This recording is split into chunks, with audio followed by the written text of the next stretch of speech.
Movie की शुरुआत में हम लैरी नाम के एक आदमी को देखते हैं जिसकी लाइफ में कुछ भी ठीक नहीं चल रहा होता है। वो अपने बेटे निक के लिए कुछ भी नहीं कर पा रहा था। अब वो अपनी एक्स वाइफ के घर जाता है क्योंकि उसका डिवोर्स भी हो चुका है। वहाँ पर वो अपनी एक्स वाइफ के बॉयफ्रेंड से मिलता है जिसका नाम डॉन होता है, जो कि एक बॉन्ड ट्रेडर है। और लैरी का बेटा निक भी अपने डैड की तरह नहीं बल्कि जॉन की तरह एक बॉन्ड ट्रेडर बनना चाहता है, जिससे लैरी को बहुत बुरा लगता है। अब वो अपने बेटे के लिए कुछ करना चाहता था, इसलिए वो किसी तरह एक म्यूजियम में नाइट गार्ड की जॉब को ढूंढ लेता है क्योंकि उसके पास कोई दूसरा रास्ता नहीं था। इस टाइम म्यूजियम का बिजनेस काफी डाउन चल रहा होता है, इसलिए वहाँ पर पहले से काम करने वाले 3 नाइट गार्ड्स को जॉब से निकाल दिया जाता है। अब लैरी उन तीनों गार्ड से मिलता है जो उसे म्यूजियम की कीज देते हैं और साथ ही एक इंस्ट्रक्शनल मैनुअल भी देते हैं। वो लैरी से कहते हैं कि रात में कुछ लाइट्स को ऑन ही रखना और किसी को भी म्यूजियम से बाहर जाने मत देना, पर लैरी को कुछ समझ नहीं आता। अब लैरी अपनी नाइट ड्यूटी पर होता है, तभी उसकी आंख लग जाती है, पर जब वो उठता है तब वो देखता है कि जिस जगह पर डायनासोर का स्टैचू था वो वहाँ पर नहीं है।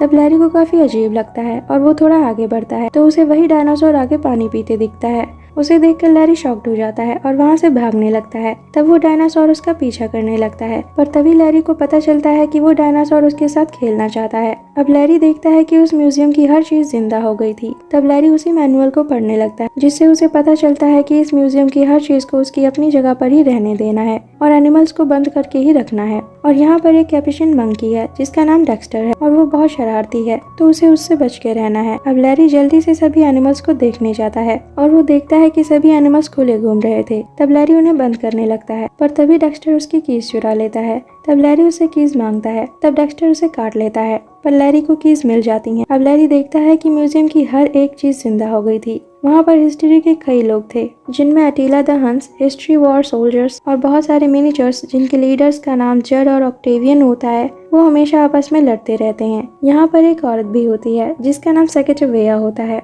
अब लैरी पर वही मिनीचर्स अटैक कर देते हैं। तभी वहाँ पर एक आदमी आता है और लैरी को अपने साथ ले जाता है और ये अमेरिका के 26वें प्रेसिडेंट रोजवेल्ट होते हैं। अब वो लैरी को इस म्यूजियम की हर चीज के जिंदा होने की वजह बताते हैं, जो कि एक मैजिकल आर्टिफैक्ट होता है और उसी की वजह से इस म्यूजियम में हर रात हर चीज जिंदा होती है और सूरज के निकलते ही सब वापस नॉर्मल हो जाता है। और अगर यहाँ की एक भी चीज सूरज की रोशनी में गई तो वो खत्म हो जाएगी, इसलिए उसे इस म्यूजियम की हर चीज को म्यूजियम के अंदर ही रखना होगा। इसी बीच लैरी को पता चलता है कि रोजवेल्ट सेकेटवेया को पसंद करते हैं। अब नेक्स्ट डे लैरी उन्हीं तीनों गार्ड से मिलता है और उन पर गुस्सा करते हुए उनसे पूछता है कि उन्होंने उसे क्यों नहीं बताया कि यहाँ की हर चीज रात में जिंदा हो जाती है। वो अब इस जॉब को नहीं कर सकता।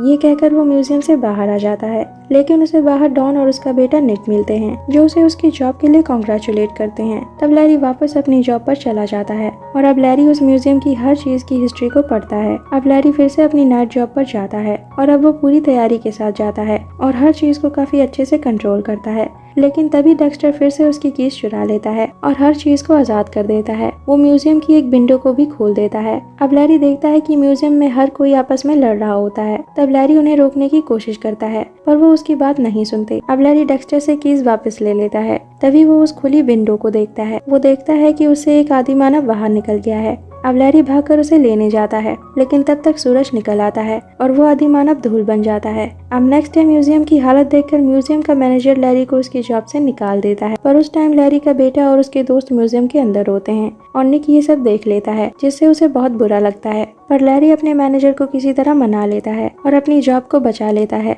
अब लैरी निक से मिलने अपनी एक्स वाइफ के घर जाता है। तब वो लैरी को बताती है कि निक काफी सैड है, तो अब उसे निक से नहीं मिलना चाहिए। पर लैरी निक से मिलने जाता है और उसे म्यूजियम के बारे में बताता है। अब नेक्स्ट डे लैरी अपने बेटे को म्यूजियम साथ लेके जाता है। अब लैरी अपने बेटे को बताता है कि इस म्यूजियम की हर चीज 12 बजे जिंदा हो जाती है, लेकिन जब 12 बजते हैं तो कोई भी जिंदा नहीं होता। ये चीज लैरी को बहुत अजीब लगती है, तो वो इसे चेक करने जाता है, जहाँ वो देखता है कि वही तीनों गार्ड्स म्यूजियम की चीजों को चुरा रहे थे, जिनमें वो मैजिकल आर्टिफैक्ट भी था। अब निक उस मैजिकल आर्टिफैक्ट को उठा लेता है। तब लैरी निक को उस मैजिकल आर्टिफैक्ट को एक्टिवेट करने को कहता है, तो निक उसे एक्टिवेट कर देता है, जिससे म्यूजियम की हर चीज फिर से जिंदा हो जाती है। तभी वो गार्ड्स उस मैजिकल आर्टिफैक्ट को लेकर वहाँ से भागने लगते हैं और लैरी को वहीं पर लॉक कर देते हैं। तब लैरी अखमेंद्रा को जगाता है, क्योंकि वो मैजिकल आर्टिफैक्ट उसी का होता है। इसके बाद लैरी म्यूजियम में सबसे कहता है कि उन्हें एक साथ मिलकर उन गार्ड्स को पकड़ना होगा, वरना इस म्यूजियम में कोई फिर से जिंदा नहीं हो पाएगा। अब इस बात को सुनकर सभी लैरी का साथ देने के लिए मान जाते हैं और अब 2 गार्ड्स को पकड़ लिया जाता है, लेकिन एक गार्ड उस आर्टिफैक्ट को लेकर भागने में कामयाब हो जाता है। लेकिन जब वो गाड़ी से जाता है तो उसकी गाड़ी का एक्सीडेंट हो जाता है क्योंकि मिनीचर्स ने उसकी गाड़ी के टायर को पंक्चर कर दिया था। अब वो गार्ड घोड़ों की बग्गी को लेकर भागने लगता है। तभी वहाँ पर रोजवेल और सैकेटवेया भी आ जाते हैं और सैकेटवेया को बचाते टाइम रोजवेल बग्गी से टकरा जाते हैं, जिससे उनकी बॉडी के 2 टुकड़े हो जाते हैं, पर सैकेटवेया उन्हें वैक्स से जोड़ देती है। अब लैरी उस गार्ड का पीछा करने लगता है और जल्द ही उसे पकड़ लेता है। अब सूरज भी निकलने ही वाला होता है, इसलिए सबको म्यूजियम में जाना होगा वरना कोई भी नहीं बचेगा। तब लैरी उस आर्टिफैक्ट को अक्मेंड्रा को देता है क्योंकि वही उसे यूज कर सकता था।